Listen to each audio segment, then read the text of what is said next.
되시길 하나님을 예배하기 위하여 주의 성전을 찾은 우리 모든 성도 여러분들에게 하나님의 준비하신 축복이 넉넉히 임하기를 간절히 바랍니다. 특별히 오래간만에 성도의 얼굴을 뵙는 또 옆분의 영혼들을 진심으로 마음을 담아서 환영하고 정말 우리의 심령 가운데 살아있는 신앙이 주님 오시기 바로 직전에 살고 있는 우리들에게 뜨겁게 정리되어지고 남겨졌으면 좋겠다 생각합니다. 우리 공릉동교회 이 상당히 활기 있는 이 기약팀이 있어가서 너무너무 행복하고 이 예배 시간에 지음하여 먼저 하나님께 영광 돌려주심에 대하여 감사합니다. 오늘 이 시간 말씀을 나누고 싶은 주제는 교회가 힘을 원한다면, 여러분들이 힘을 원하시죠? 이 교회가 하나님의 능력으로 말미암아 뭔가 그 비결을 우리가 이 아침 묵상하도록 하겠습니다. 미국에서 있었던 하나의 어떤 일화인데, 중년 부부가 여름 휴가철을 맞이해서 이제 휴가를 떠나게 되었는데, 처갓 동네였어요. 그곳은 미시시피가 흐르고 있었던, 그리고 옛날 그들이 결혼하기 전에 데이트 코스로 이 강변을 즐겨 걸었던 그 지역. 이 여장을 풀고 이제 강변을 산책하기 위해 나아가려고 했는데 하늘에 먹구름이 끼었어요. 곧 비가 올 것 같아요. 그래서 이제 우산을 챙겨 들고 이제 나아갑니다. 얼마나 재미있었겠어요. 그런데 어느 정도 가니까 예상했던 대로 비가 쏟아졌고, 하지만 챙겨간 우산을 받쳐들고 더 나아갔어요. 더 나아갔는데 옛날에는 배가 정박할 수 있었던 부둣가, 그런데 지금은 폐쇄된 부둣가, 거기 이르렀을 때에 책가방을 둘러맨 한 어린 꼬마가 그냥 저쪽을 바라보면서 비를 주룩주룩 맞고 있는 거예요. 불쌍하게 보였겠죠. 우산을 받쳐주면서 그 아이에게 얘야 너 왜 여기에 있느냐 라고 물었어요. 그때 그 소녀는 뭐라고 대답했냐면, 배 타려고요. 너 아직 몰랐어? 여기는 폐쇄된 부둣가이기 때문에 배가 올 수 없어. 오지 아니할 거야. 감기 걸린다. 우리와 함께 돌아가자. 집이 어디니? 이렇게 물었어요. 그때 그 어린 소녀는 아니에요. 나는 배를 탈 거예요. 라고 고집을 피웠어요. 옥신각신하고 있는 그 중에 저쪽에서 정말 배가 부웅 하면서 이쪽으로 오고 있었어요. 그런데 오는가 싶더니 뱃머리를 중간에서 돌렸어요. 이 광경을 본 이 중년 부부가 얘야 거봐, 저 배도 이쪽으로 오려고 하다가 정박할 수 없는 곳임을 확인하고 돌아가자니 더 이상 고집 피우지 말고 우리와 함께 돌아가자. 하지만 그 소녀는 아무런 대꾸도 하지 않았어요. 그런데 또 하나의 배가 이쪽으로 오고 있는 거예요. 배고동을 울리면서 이쪽으로 오고 있는데, 이때 이 부부는 뭐라고 생각했냐면, 저 배도 틀림없이 중간에서 뱃머리를 돌릴 거야, 이렇게 생각을 했었어요. 그런데 이 돌려야 할 그 배가 돌리지 않으면 계속 이쪽으로 직진하고 오는 거예요. 배가 정박되었어요. 배 안에서 불에 달아서 덥석하게 난 이 건장한 신사 한 분이 저럭저럭 내려오더니 그 아이에게 달려가서 그냥 두 팔로 넉적 안고 배 안으로 사라졌어요. 어안이 벙벙한 이 중년 부부가 이제 떠나가는 배의 뒷모습을 보면서 멍하니 쳐다보고 있었어요. 그때 비에 흠뻑 젖은 이 어린 소년이 가판 위로 막 뛰어 올라오면서 이제 이들을 향하여 이렇게 손을 흔들어서 가봐요, 우리 아빠가 오신다고 했단 말이에요. 그리고 떠나는 거였어요. 사랑하는 성도 여러분, 그 아이는 누구의 약속을 믿었어요? 아빠의 약속을 믿었어요. 이 중년 부부가 아무리 사실적이고 현실적이고 논리적인 이야기를 한다할지라도 그들의 말을 믿었던 것이 아니라 누구의 말을 믿었어요? 아빠의 말을 믿었어요. 사랑하는 성도 여러분, 여러분들의 하는 아버지께서 하신 약속을 믿으십니까? 특별히 어떤 약속을 믿으십니까? 예수님께서 다시 오시겠다라는 약속을 분명하게 믿고 사는 우리 공릉동교회 재림 성도 여러분 되시기를 간절히 바랍니다. 우리가 요한복음 14장 1절 3절에 있는 말씀을 보게 되면, 예수님께서 다시 와서 너희를 내게로 영접하여 나 있는 곳에 너희를 있게 하리라 그랬잖아요. 예수님께서 친히 하신 재림의 약속이잖아요. 우리는 이 약속을 믿고 사는 사람들이잖아요. 그렇죠? 그리고 히브리서 9장 28절에 있는 말씀을 보게 되면 이와 같이 그리스도도 많은 사람의 죄를 담당하시려고 단번에 들이신 바 되셨고 구원에 이르게 하기 위하여 죄와 상관없이 자기를 바라는 자들에게 몇 번째? 두 번째 나타나시리라 그랬어요. 이게 재림이잖아요. 예. 예수님이 이 땅에 초림하신 목적은 죄인들을 구원하기 위한 목적이었지만 재림의 목적은 누구예요? 죄인들 구원이에요? 아니면 의인들 구원이에요? 의인들을 구원하기 위하여 하늘로 데려가시기 위하여 오신다는 말이죠. 그런데 이 세상에 수많은 사람들이 예수님이 오기는 뭘 와, 그걸 믿고 사냐, 미련한 사람들 이렇게 이야기하잖아요. 그렇죠? 베드로후서 3장에 있는 말씀을 보면 먼저 이것을 알지니 말세에 기롱하는 자들이 와서 자기의 정욕을 쫓아 행하며 기롱하여 가로되 주의 강림하신다는 약속이 어디 있느냐 그랬어요.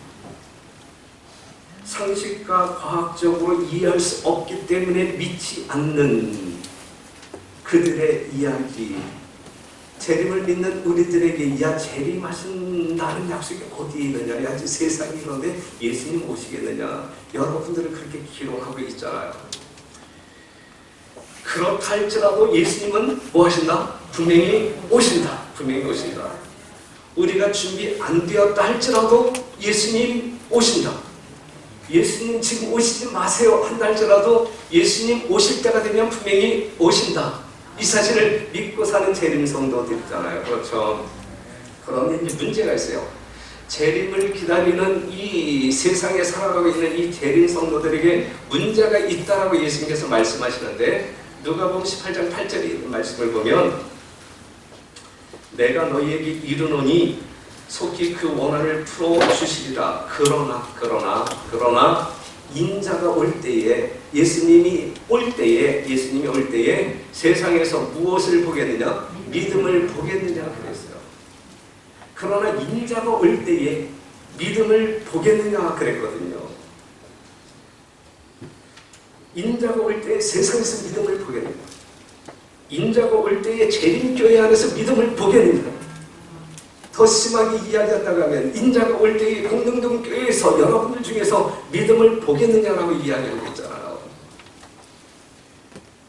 우리는 어떠한 사람들인데요. 요한복음 14장 12절에 있는 말씀을 보게 되면 하나님의 계명과 예수의 믿음을 지키는 자들이잖아요.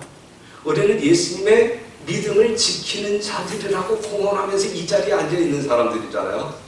예수님을 믿음으로 말미암아 거듭난 사람들이고 예수를 믿음으로 말미암아 성도의 삶을 수십 년간 살아온 사람들이고, 예? 그러한 우리들에게 뭐의 문제가 있다라고 이야기해요? 믿음으로 거듭나서 믿음으로 살아온 우리들에게 뭐의 문제가 있다고 이야기해요? 믿음의 문제가 있다라고 이야기하고 있어요. 여러분 어떤 문제가 있어요? 여러분들이 가지고 있는 문제가 어떤 문제입니까? 이게 사실이라고 하면 심각한 문제예요. 그러면 오늘 이 시대에 우리의 믿음에 무슨 문제가 있는지 살펴볼 필요성이 있어요. 그렇죠? 네, 분명히 살펴볼 필요성이 있고 잘못된 믿음을 갖고 있지 않다고 하면 그대로 잘 살아가면 되는 것이고 내 믿음이 조금 문제가 있구나. 그럴 때는 궤도를 수정해서 하나님께서 원하시는 믿음을 소유할 수 있는 백성들이 되어야 되겠죠. 그러면 구약 성경에 나와 있는 한 사건을 통하여 우리의 믿음을 점검해 보도록 하겠습니다. 사무엘상 4장 1절에서 2절에 있는 말씀, 우리가 교독한 말씀이에요. 사무엘의 말이 온 이스라엘에 전파되니라. 사무엘 선지자가 이스라엘 백성들에게 영향력을 행사하기 시작할 때에 블레셋 사람들과 이스라엘 사이에 뭐가 일어났어요? 전쟁이 일어났는데 누가 이기고 누가 졌어요? 이스라엘 백성들이 패하여 4,000명 가량 죽고 누가 승리했어요? 블레셋 사람들이 승리했단 말이죠. 성경의 이야기이지만 여러분들이 볼 때에 이것이 이해할 수 있는 사건이야 아니면 이해할 수 없는 사건이야? 네? 성경 기록에는 있지만 여러분들의 이해로 이해할 수 있는 사건이에요? 이해하기 힘든 사건이에요? 이해하기 힘든 사건이에요. 왜냐하면 이스라엘은 하나님께로부터 택함을 받은 선민, 그렇죠? 그래서 이스라엘 백성들이 블레셋 사람들을 바라볼 때는 못 취급하면서 바라봤어요. 사람처럼 취급했어요? 아니면 짐승처럼 취급했어요? 네? 짐승처럼. 우리는 만물을 창조하신 하나님을 믿는 백성들인데 하나님을 모르는 너희들은 짐승만도 못해, 이렇게 취급했던 사람들이거든요. 그렇죠? 그런데 그러한 사람들에게 패하여 4,000명이 죽었어요. 이게 이해할 수 있는 사건이라고요. 이해할 수 있는 사건이에요.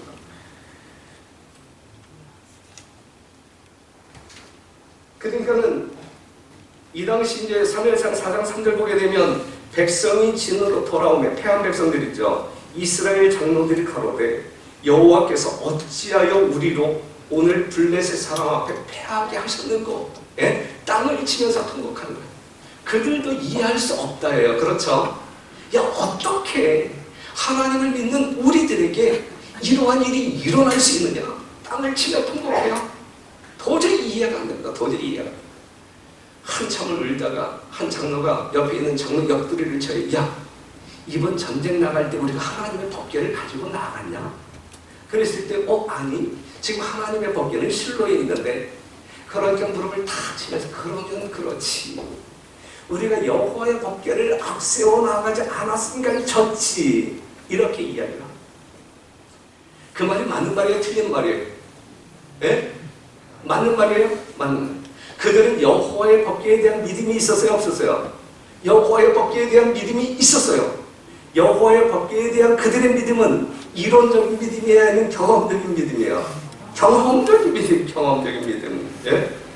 우리가 여호수아 4장 7절에 있는 말씀을 보게 되면 그들이 가나안 땅에 들어가기 직전 이 요단강에 범람할 때에 법궤를 앞세워 건너가잖아요.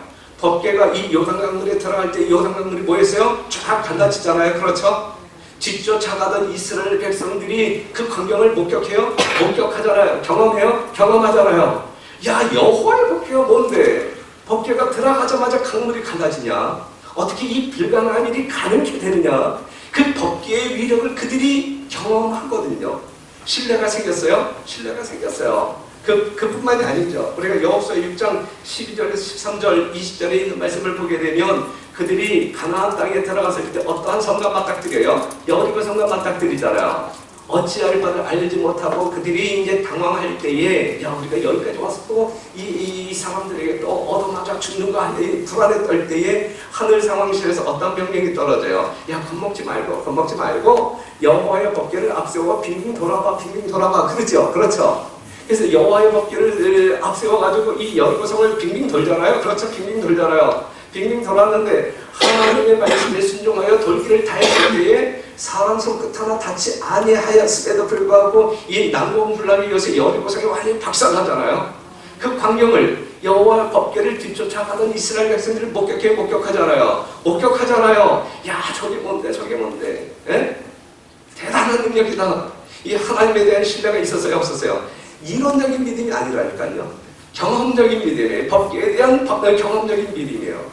그래서 그 이후에 그들은 전쟁 나갈 때마다 뭘 앞세워 나가는 거예요? 법궤를 앞세워 나가는 거예요. 그때마다 그들은 백전백승하는 거예요. 그렇죠? 이러한 경험이 있었던 백성들인데 그 법궤가 지금 실로에 남겨져 있고 이 블레셋 사람들과 싸울 때 그들끼리 나가서 싸웠단 말이에요. 그래서 4,000명이 죽었단 말이에요. 야, 그래서 우리가 졌구나. 그럼 실로에 있는 법궤를 다시 가져다가 전쟁 나가자, 다시 싸우자, 이제 이렇게 된 거예요. 그래서 이제 말씀을 보면 4장 5절, 여호수아 4장 5절에 있는 말씀을 보면 여호와의 언약궤가 진에 들어올 때에 온 이스라엘이 큰 소리로 외치며 땅이 울린지라 그랬어요. 네? 지금 블레셋 사람들과 이스라엘 사람들이 이제 딱 진치고 있었을 때 그 사이에 뭐가 들어와요? 이제 실로에 있었던 법궤가 쫙 들어오잖아요. 네? 우리가 진 이유는 이것이 없었기 때문에 이제 이 법궤를 앞세워서 다시 싸우자. 그래서 이 법궤가 딱 들어오게 될 때에 이 법궤가 들어오는 광경을 바라본 이스라엘 백성들이 뭐해요? 온 이스라엘이 큰 소리로 외치며 땅이 울린 줄 알았어요. 이 외침은 어떠한 외침일까요? 승리에 대한 확신이야. 그렇죠? 이제 이 법궤가 있음으로 말미암아 이제 우리는 이겼다. 우리는 이겼다. 예. 반면에 이 법궤가 들어오는 광경을 지켜본 블레셋 사람들의 반응은 어땠어요? 예? 4장 6절에 있는 말씀을 보게 되면 블레셋 사람이 그 외치는 소리를 듣고 가로되 히브리 진에서 큰 소리로 외치면 어찌미뇨 하다가 여호와의 괴가 진에 들어온 줄을 깨달은지라. 예? 블레셋 사람들이 그러자 블레셋 사람들의 반응이 어떠냐면 두려워하여 가로되 신이 진에 이르렀도다 하고 또 가로되 우리에게 화로다. 8절 우리에게 화로다. 누가 우리를 이 능한 신들의 손에서 건지리요 그랬어요. 그러니 지금 이 양대 진영의 반응은 아주 상당히 상반되죠. 그렇죠? 여호와의 법궤를 맞이하는 이스라엘 백성들은 승리의 확신을 가지고 환호성을 질러댔고 그 법궤를 바라보는 블레셋 사람들은 방금 전에는 이 승리의 쾌감을 맛보았던 이 블레셋 사람들은 야 이젠 죽었다 우리. 예? 이젠 죽었다. 예? 아주 상당히 두려워 떨고 있는 모습을 보잖아요. 상상가죠? 상상가죠? 그런데 이제 중요한 것은 무엇이냐면 싸움의 결과가 어떻게 끝장나느냐. 싸움의 결과가. 자, 10절에서 11절에 있는 말씀을 보면 다 같이 한번 읽어봐요. 시작. 블레셋 사람이 쳤더니 이스라엘이 패하여 각기 장막으로 도망하였고 살육이 신이 커서 이스라엘 보병에 엎드러진 자가 3만이었으며 하나님의 괴는 빼앗겼고 엘리의 두 아들 홈리와 비나스는 죽임을 당하였더라. 당연히 누가 이겼어야 할 싸움인데 이스라엘 백성들이 이겼어야 할 싸움인데 여호와의 법궤가 있음으로 말미암아 당연히 이스라엘 백성들이 승리를 했어야 할 싸움인데 이스라엘 백성들이 패했어요. 4,000명이 아니라 몇 명이 죽었어요? 3만 명이 죽었어요. 더 참혹스럽게 패배했단 말이죠. 엘리 제사장의 아들 홈리와 피나스가 죽임을 당했고 엘리 제사장이 의자에 앉아있다가 이 비고를 들으면서 자빠져 목뼈가 부러져 죽고 이때에 엘리 제사장이 며느리 비느하스의 아내가 이 해산을 하다가 이 비통한 소식을 들으면서 이가봇하고 죽어요. 하나님의 영광이 이스라엘을 떠났다 하면서 죽어요. 그래서 그 아들의 이름이 이가봇이란 말이야. 사랑하는 성도 여러분, 왜 졌을까? 네? 왜 졌을까? 강을 가르고 난공불락의 요새를 박살내고 싸움을 항상 이끌었던 언약궤가 있었음에도 불구하고 거기에 대한 분명한 이 경험적인 믿음이 있었던 이스라엘 백성들이 승리의 확신을 가지고 환호성을 질렀음에도 불구하고 어찌하여 이스라엘 백성들이 패배했느냐. 여호와의 법궤가 있었음에도 불구하고 왜 패배했느냐. 그 이유가 뭡니까? 그 이유가 뭡니까? 우리는 그 이유를 알아야 합니까? 우리는 그 이유를 알아야 합니까? 천주교인들은 그 이유를 알려고 하지도 않지만 일반 개신교인들은 알아도 별 소용이 없겠지만 여러분들은 이 이유를 알아야 합니까? 우리는 왜 그들이 패배했는지 그 이유를 알아야 합니까? 그렇습니다. 왜요? 이 세상에 수많은 기독교 종파가 있다 할지라도 여호와의 법궤를 가지고 있다라고 주장하는 교회는 누구밖에 없으니까? 우리밖에 없으니까? 근데 여호와의 법궤를 가지고 있다라고 주장하는 유일한 재림교회가 요모양욕불로 사는 이유가 뭐냐 이거예요. 여호와의 법궤가 있음으로 말미암아 세상 모든 사람들이 두려워해야 되는데, 예? 정말 우리가 이 안식일 날 이 하나님의 성전에 나와서 예배를 보게 될 때에 주변에 있는 수많은 다른 종교인들이 두려워 떨어야 하는데, 예? 두려워 떨어야 아니면 우리를 조롱하고 있어요. 우리가 요모양욕불로 사는 이유가 무엇이냐 이거예요. 하나님의 거룩한 진리가 있음에도 불구하고 우리가 패배하는 이유가 뭐냐 이거예요. 그 이유가 뭐냐? 알아야 합니까? 그 이유를 알아야 합니까? 이유를 알아야 돼요. 우리가 분명히 알아야 돼요. 이 패배한 이유를 우리가 알지 못한다고 하게 되면 우리는 상당한 문제가 생길 수 있어요. 그럼 그 이유가 뭐라고 생각해요? 여러분들이 보실 때 그 이유가 뭐라고 생각하십니까? 그 이유가 뭐예요? 이 이유는 분명히 우리가 알고 돌아가야 돼요. 분명히 알고 돌아가야 돼요. 여기에 대한 이유는 선지자와 왕 416페이지에 이렇게 나와 있어요. 안 보여요? 나갔어요? 걱정이 안 돼요? 하지마. 안 되면 하지 마요. 제가 읽어드릴게요. 네? 자, 여기 안 보이면 여기 의존하지 말고 귀를 의존하세요. 제가 읽어드릴게요. 편하게. 자, 이스라엘은 그들의 악한 행위에도 불구하고, 이게 중요해요. 네? 이스라엘은 그들의 악한 행위에도 불구하고 법궤가 있기 때문에 블레셋 사람에 대한 승리가 보증되어 있다고 헛되이 생각하였었다. 분명 그들은 여호와의 법궤를 가지고 있는 사람들이었어요. 오늘날 우리는 분명 안식일을 포함하여 하나님의 계명을 지키는 백성들임에 틀림이 없어요. 그런데 여러분, 오늘날 제7일 안식일 예수 재림교회가 하나님의 계명을 가지고 있는 교회예요? 아니면 지키고 있는 교회예요? 여러분 개인에게 물어봐요. 여러분들은 하나님의 계명을 가지고 있는 사람들이에요? 아니면 지키고 있는 사람들이에요? 지키고 있는 사람들이겠죠. 하지만 겸손한 사람들은 가지고 있는, 뭐 이렇게 이야기하겠죠. 그렇죠. 예, 단적으로 말씀드린다면 법궤를 메고 간 비느하스와 홈리를 한번 보세요. 그들이 부도덕한 상황 속에서 거룩한 여호와의 법궤를 메고 갔단 말이에요. 단적으로 보여주고 있는 거예요. 단적으로. 부패하고 부도덕한 사람들이었어요. 법궤는 메고 있었지만 하나님의 율법을 뭐하는 사람이었어요? 범하고 있는 사람이었어요. 법궤를 메고 있었지만 오늘 우리는 하나님의 계명을 가지고 있는 사람들인데 만약에 우리가 하나님의 율법을 범하는 사람들이라고 하면 우리는 안식일을 수고하는 사람들인데 오히려 안식일을 파괴하는 사람들이라고 하면 부분적으로 안식일을 범하면서 나는 온전한 안식일을 지킨다라고 위선 떤다고 하게 되면 똑같은 결과를 맞이하게 됩니다. 똑같은 결과를.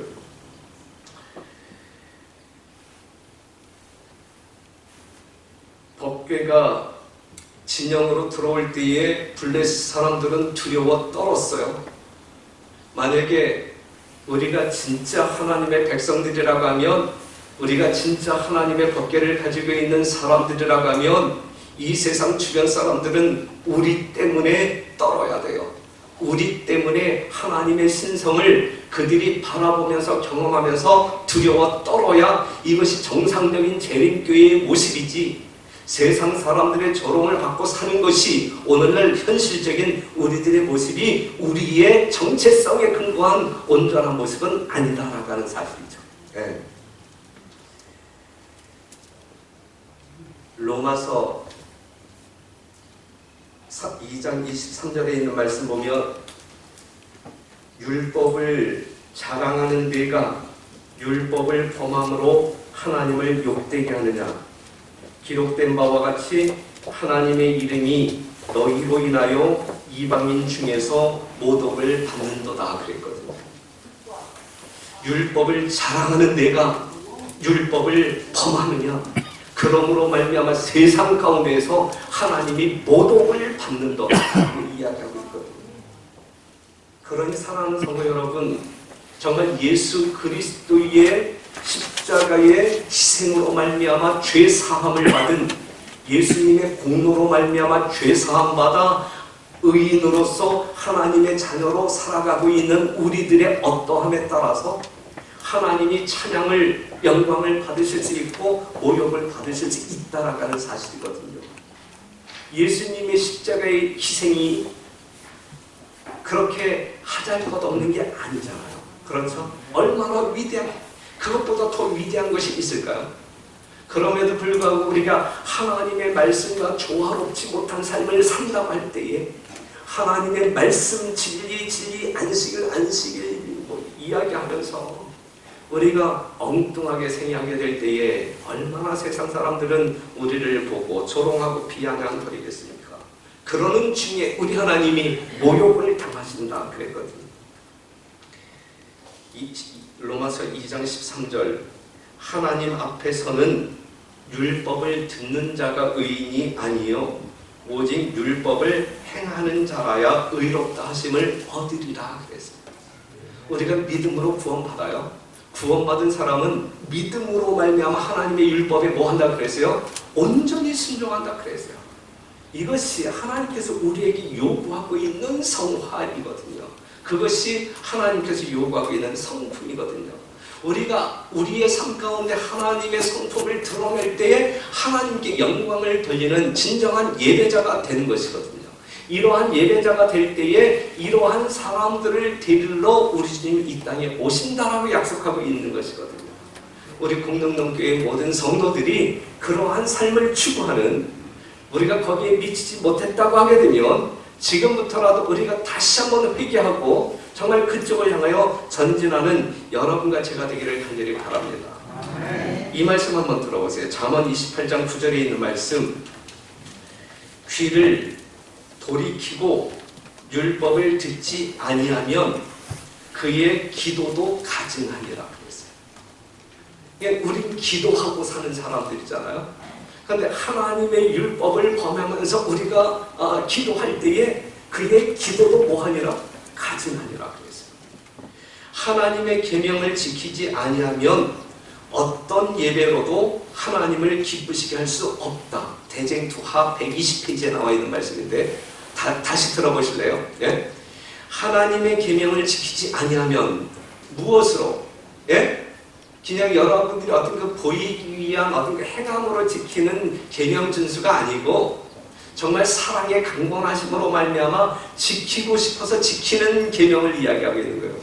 여러분, 우리들의 신앙은, 우리들의 순종은 상당히 자연스러워야 돼요. 그렇죠? 어떤 그 의무감에 의하여 뭐 어떤 그 벌받기 싫어서 뭐 등등등등 이렇게 율법을 준수하는 것은 여러분들이 주님 오시는 그날까지 이 교회 그렇게 지킴으로 이 교회 안에 머물러 있다 할지라도 하늘에 못 갈 수 있어요. 그렇죠? 우리는 정말 예수님의 사랑에 간구하심으로 말미암아 감동되어서, 하나님의 사랑에 감동되어서 하나님이 요구하시는 대로 사는 것이 너무너무 행복해서, 예? 정말 순종하고 싶어서, 그렇게 살고 싶어서 이렇게 순종하는 것이 진정한 순종이거든요. 그렇기 때문에 신앙은 억압적인 것이 아니라 의무적인 것이 아니라 지극히 자연스러워야 돼요. 안식일날 주의 성전에 나오는 여러분들의 발걸음이 너무 깊어서 공중공중 뛰어오는 모습이어야 되지, 기진맥진해서 가기 싫은 거 그냥 채찍에 맞아가면서 끌려오는 듯한 모습으로 온다고 하게 될 때 문제가 있는 거예요. 우리가 하나님 앞에 11금을 구별하고 헌금을 드릴 때도 마찬가지예요. 11금을 드리면 드릴수록 우리의 얼굴에 기쁨이 넘쳐 흘러야 되는 것이고 감사가 충만해야 되는 거예요. 이게 진짜 신앙 아니겠어요? 그렇죠? 예, 하나님의 계명을 지키지 아니하면 어떤 예배로도 하나님을 기쁘시게 할 수 없다. 이 말씀 기억하시고 신령과 진정으로 예배를 드린다라고 하는 말이 무엇인지 깊이 깨닫고 진정한 예배자가 되어주시기를 간절히 호소합니다. 우리 공동교회 모든 성도들은 신령과 진정으로 드리는 진정한 예배자, 그리하여 주님 오실 때 가장 기쁨으로 맞이할 수 있는 성도들이 되어야 할 것입니다. 그래서 착각하지 말아야 돼요. 내가 안식일교회에 있기 때문에 우리가 이 구원이라고 하는 것은 집단적인 거예요? 개인적인 거예요? 지금 개인적인 거예요. 안식일교회가 남은 교회에 틀림이 없어요. 안식일을 떠날 때에, 안식일교회를 떠날 때에 어떠한 곳에도 하나님의 현대적 진리의 기별은 존재하지 않아요. 분명한 사실이에요. 그렇죠? 그런데 안식일 교회 안에서 이 울타리 안에서 진짜 남은 자들이 되어야 되는 거예요. 네? 진짜 남은 자들이 되어야 돼요. 네. 그래서 가난하면서 부자라고 착각하지 말게 되시기를 바라고, 벗었으면서도 입었다라고 착각하지 말고, 네? 보지도 못하면서 보았다라고 착각하지 말고, 이 라오디가 교인들이잖아요. 이러한 사람들에게 우리 주님께서는 물은 내가 사랑하는 자를 책망하여 징계하노니 그러므로 내가 열심을 내가 회개하라. 이게 우리가 들어야 할 길이에요. 열심히 내가 돼요. 회개해야 돼요. 예? 우리가 정상적인 신앙을 못한다고 하면, 정상적인 믿음으로 말미암은 순종이 나에게 부족하다고 하면 부족한 부분에 대하여 우리가 회개하고 돌이키고 하나님께로 달려가야 하는 것이거든요. 맞습니까? 분명히 그렇잖아요. 분명히. 우리는 그렇게 살자고 모인 백성들 아니겠습니까? 우리 공동교회는 최고의 교회, 하나님의 마음에 합당히 여김을 받는 그러한 교회이어야 돼요. 다른 교회 쳐다보지 마세요. 별내 교회 보지 마시고 오직 공동교회만 보시라고요. 공동교회는 하나님이 함께하는 교회이어야 되고 누구보다도 하나님께서 기뻐 받으실 만한 교회이어야 되는 거예요. 여러분들은 어떠한 사업을 이렇게 잘한다고 해서 이거 아니에요. 진짜 하나님이 있느냐 없느냐에 따라서 그 교회가 살아있는 교회냐 죽어있는 교회냐가 판명되는 것이지, 사람들이 많이 모이고 재벌들이 많이 모이고 이러한 교회가 들썩거리는 교회가 아니란 말이에요. 그렇죠? 진짜 살아있는 우리 하나님이 머물 수 있는 교회가 진짜 교회 아니겠습니까? 그렇기 때문에 누구에게 책임을 전가하지 말고, 장로님들에게 책임을 전가하지 말고, 또 새로 부임한 이 거대한 목사들, 이 거창한 목사들에게 의존하지 말고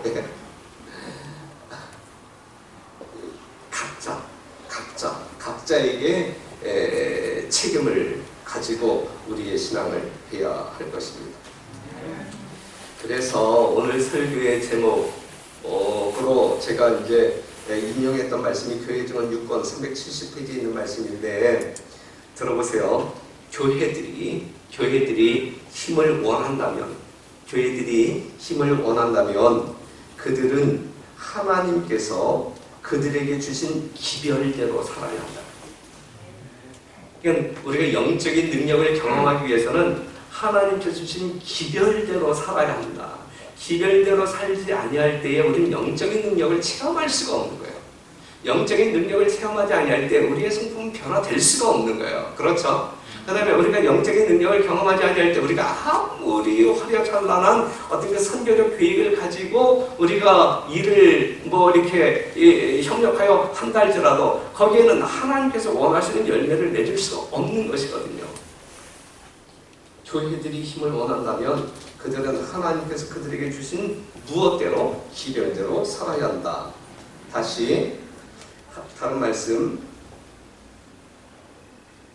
하나님의 율법이 다시 그 정당한 위치를 회복할 때에만, 하나님의 율법이 다시 그 정당한 위치를 회복할 때에만, 다른 방법 없는 거예요. 오직 한 가지 방법밖에 없는 거예요. 하나님의 율법이 다시 그 정당한 위치를 회복할 때에만 하나님의 백성이라고 공언하는 사람들 사이에서 초대교회가 가졌던 믿음과 경건의 부흥이 일어날 것이다. 그랬어요.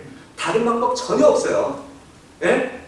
다른 방법 전혀 없어요. 오직 하나의 방법이에요. 하나님의 율법이 제 위치에 있도록, 우리의 심령 가운데 새겨진 하나님의 거룩한 율법이 우리의 삶을 움직일 수 있도록 우리 자신을 예수님께 굴복시키는 것이 유일한 방법이다 라는 사실이죠. 그래서 우리에게 필요한 것은 지적 계몽이 아니요 영적 혁신이다. 우리 공릉동교회 성도들에게 필요한 것은 지적으로 성경의 수많은 지식들, 현대적인 기별, 남들이 알지 못하는 그러한 진리를 이만큼 알고 있다, 백날 자랑해봐 아무 소용없는 거예요. 아무 소용. 오직 하나님의 말씀 성경적 한 구절을 통해서 일지라도 우리의 삶에, 우리의 영적인 삶에 혁신을 일으킬 수 있다고 하면 그것이 위대한 거예요. 그것이 생명인 거예요. 무슨 말씀 이해하시죠? 그래서 우리 공릉동교회는 아는 것만큼 영적 혁신을 일으킬 뿐만 아니라 정말 우리가 우선순위는 영적인 혁신에 두어야 할 것이다 라는 사실을 꼭 기억. 고린도후서 13장 5절에 있는 말씀 읽고 마칩니다. 너희가 믿음에 있는가 너희 자신을 시험하고 너희 자신을 확증하라. 예수 그리스도께서 너희 안에 계신 줄을 너희가 스스로 알지 못하느냐. 그렇지 않으면 너희가 버리운 자니라 그랬어요. 사랑하는 성도 여러분, 너희가 더 늦기 전에 내가 믿음에 있는가 우리 자신을 시험해야 해요. 다른 사람 시험하지 마세요. 저 사람은 왜 저래? 장로가 돼서 왜 저래? 목사가 되어서 왜 저래? 시험하지 마세요. 다른 사람 시험하지 마세요. 판단하지 마세요. 누구를 시험하라 그랬어요? 자기 자신을 시험하면 돼요. 자기 자신을. 자기가 가지고 있는 잣대를 가지고 다른 사람을 채려고 하지 마세요. 문제 생겨요. 이러한 교회는 문제가 있는 교회예요. 예? 자기 자신을 판단해. 자기 자신을. 다른 사람 판단하지 말고 자기 자신을 시험해서 확증하라 그랬거든요. 그래요, 안 그래요? 예, 하나님의 분명한 말씀에 근거하여 여러분들의 영적인 삶이 정말 투철하고 뜨겁고 정말 하나님의 마음을 감동시키는 살아있는 성도 되자고 간절히 호소하면서 말씀 마치겠습니다.